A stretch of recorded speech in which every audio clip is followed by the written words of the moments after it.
சென்னை குடும்ப நல நீதிமன்றத்தில் நாள்தோறும் எத்தனை வழக்குகள் தாக்கல் செய்யப்படுகிறது உள்ளிட்டவை குறித்து அறிக்கை அளிக்குமாறு உயர்நீதிமன்ற பதிவாளருக்கு நீதிபதி கிருபாகரன் உத்தரவிட்டுள்ளார்.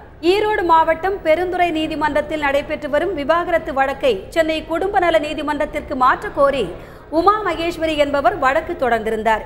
இந்த வழக்கு நீதிபதி கிருபாகரன் முன்பாக விசாரணைக்கு வந்தது.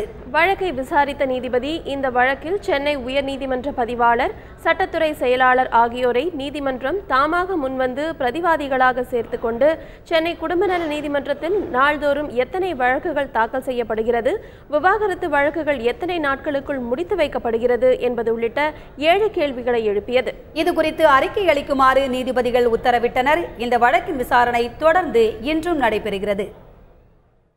நீதியரசர் இந்த வழக்கில் 7 கேள்விகளை முன்வைத்துள்ளார்கள். அந்த 7 கேள்விகளுக்கும் அரசு சட்டத்துறை செயலாளரும் உயர்நீதிமன்ற பதிவாளரும் விளக்கம் கேட்டு உத்தரவிடப்பட்டுள்ளது.